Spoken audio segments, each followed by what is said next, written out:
Hey everyone, it's Lisa from Other Gutters, and this is the Weekly Heartbeat. This week I thought I'd do something a little bit different, a little unusual, and do a book report. I recently read Who Moved My Cheese, and I felt like it had a lot of excellent points, both for personal and professional mindsets. And as you know, we like to put an emphasis on anything that's going to facilitate growth, so reading is one of those things. So if you haven't read it, Who Moved My Cheese is a surprisingly simple but deep book. There's 4 characters: Sniff and Scratch, who are both mice, and then Hem and Haw, who are little people. And they're all living in a maze, and their main objective is to find the cheese. They all rely on this one spot of cheese in one location, and one day it's just gone. So the mice immediately go searching for more, and Hem and Haw kind of get stuck. One refuses to change, the other one refuses at first, but eventually adapts, and he finds the courage to go from that one particular spot, waiting for the cheese that is not coming back, to go look for new cheese. So in the book, the mice immediately go searching for new cheese once it's gone. Hem and Haw get kind of stuck. They just stay in the same spot. They're kind of hoping it will resolve on its own and don't want to do anything to change. So in the book, the cheese represents our routines, our comfort zones, systems, identities, beliefs, and then the maze is supposed to represent the world that we are both working and living in. So the mouse Sniff represents intuition, which is the parts of us that can sense the change early. And Scurry would be action, which is the parts of us that go into action without overthinking. Don't just sit in the spot where the cheese was thinking about how to get it back. Just went for it. Hem is the part that represents fear. And the fear for Hem in the book paralyzes him. He refuses to let go of his old ways, and he refuses to change anything, which is only detrimental to him. And Haw represents growth. That's the parts of us that learn, adapt, and just move forward. As I was reading it, I really have noticed that there's little pieces of each character in me, particularly at different stages in the building of Mother's Gutters.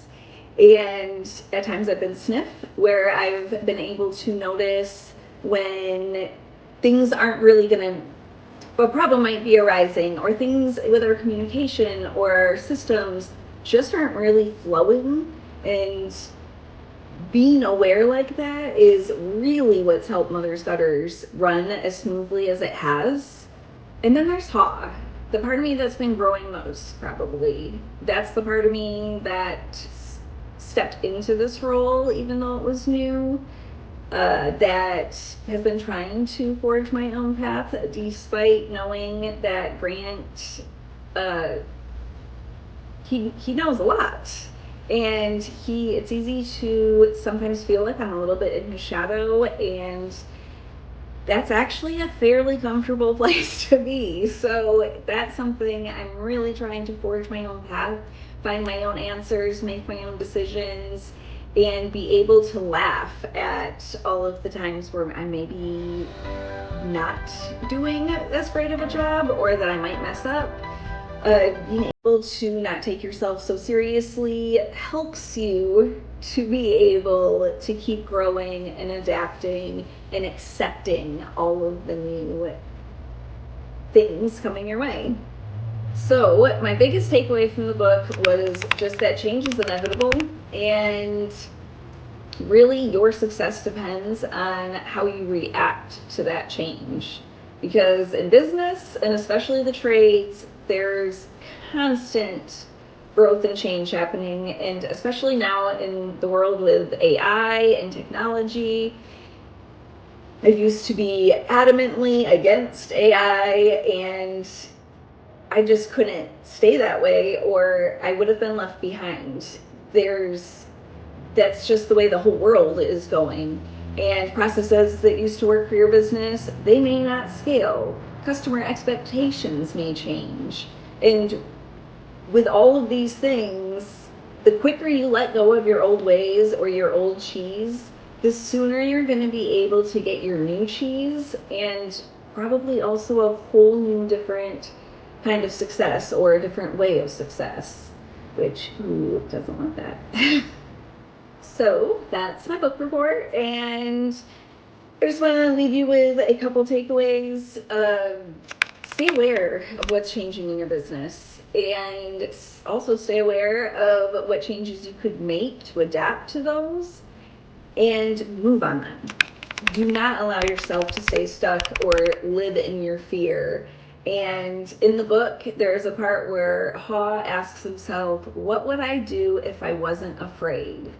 And I think that's a question that we all could benefit from asking ourselves at times, especially when you're feeling afraid and stuck. So I highly recommend the book to anyone. In general, I even asked Luke to listen to it on Audible because I enjoyed it that much, and I think it had enough value that even an 11-year-old could gain from it. So that was my heartbeat for this week, and I hope you enjoyed me trying something a little bit new, and I will talk to you soon. I hope you have a fabulous week.